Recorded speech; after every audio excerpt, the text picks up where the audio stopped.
علیکم ورحمۃ اللہ وبرکاتہ۔ بسم اللہ الرحمن الرحیم۔ هو الاول والآخر والظاہر والباطن وہو۔ اسم اعظم ہے اس کلام مبارکہ کے اندر، اس کے شروع میں ہوا وہ اللہ ذات ہے، اور پھر آخر پہ وہی اسم ذات ہے۔ جہاں بھی ایسے اسم ذات آتا ہے تو ان کے درمیان میں جو دعا کی جاتی ہے قبول ہوتی ہے۔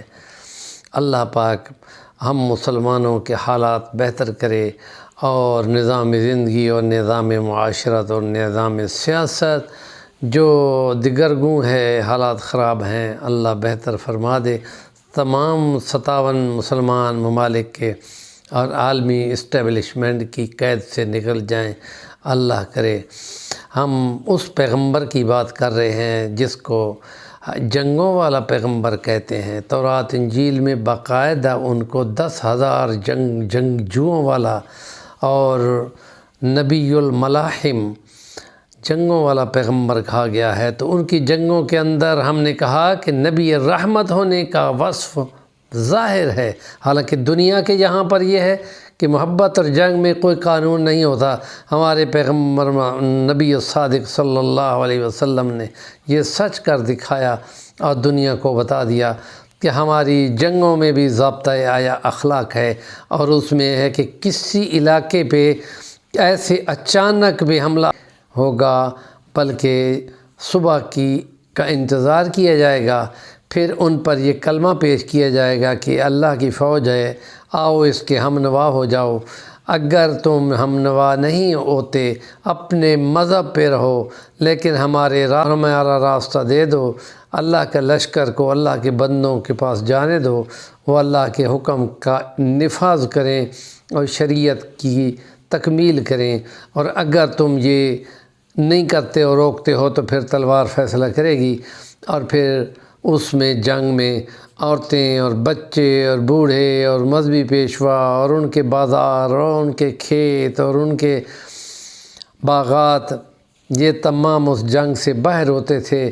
اور ایسے میں ضابطۂ اخلاق سے مسلمانوں کے اس نظام اخلاق نے دل جیت لیے، کیونکہ عموماً ان کو خوف انہی کمزور پہلوؤں کا ہوتا ہے کہ مسلمان وحشی کے طور پہ مشہور کیے گئے ہیں دنیا میں، کہ جب کبھی کہیں جاتے ہیں داڑھیاں انہوں نے منہ میں دبائی ہوئی ہیں، تلواریں اوپر اٹھائی ہوئی ہیں، لشکروں کے لشکر آ رہے ہیں، اور کہتے ہیں جس نے کلمہ نہ پڑھا ہر سر تن سے جدا کر دیں گے۔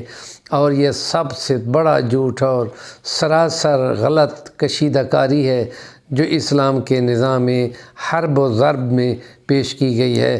ہمارے پیغمبر نے تو پہلے ہی ضابطۂ اخلاق میں ان کو رعایت دی، اور پھر جب دشمن کے قید میں آئیں تو ان کو کہا گیا ان کے ساتھ حسن سلوک کرنا ہے، ان کے ساتھ اچھا سلوک کرنا ہے، ان کو اچھا کھلانا پلانا ہے۔ یہ دنیا میں کسی دنیا میں کوئی قانون ایسا نہیں ہے کہ جہاں پہ یہ بات ہوتی ہو۔ تو اس لیے اسلام نے ان اخلاقی اصولوں سے ان اپنے محاربین کا دل جیت لیا۔ تلوار سے اسلام نہیں پھیلا، ان اخلاقی جنگی قوانین سے پھیلا ہے، اور ان کو سمجھا دیا کہ ہمارے اور تمہارے درمیان میں کتنا فرق ہے۔ صرف دین اسلام کا ہے جو سلامتی والا دین ہے۔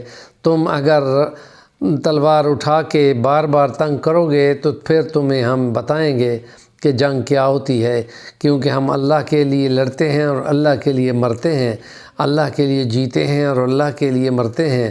ہماری تمام عبادات، ہماری تمام قربانیاں اللہ کے لیے ہیں۔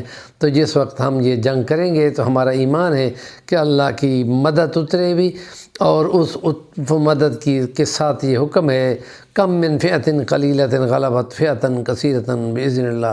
کتنی دفعہ ہوا ہے کہ اللہ نے تھوڑی سی جماعت کو بڑی سی جماعت پہ غالب کیا ہے، اور اس کے نتیجے میں دنیا نے یہ نقشے بھی دیکھے ہیں کہ 40-42 ہزار کا لشکر بہت بڑی بڑی جنگوں کے ساتھ، جس میں روم کی 4.5 لاکھ کی فوج ہے، اور قادسیہ جو جنگیں ایران کی فوج تھی اس کی بھی 4.5 لاکھ سے اوپر فوج تھی، اور جو جنگیں ان میں لڑی ہیں تو 40,000 42,000 کے لشکر نے ان کو شکست دی ہے، اور اللہ کے فضل سے ایران کی طاقت اور روم کی طاقت جو سپر پاور تھیں وہ کالہ دم کر دی گئیں۔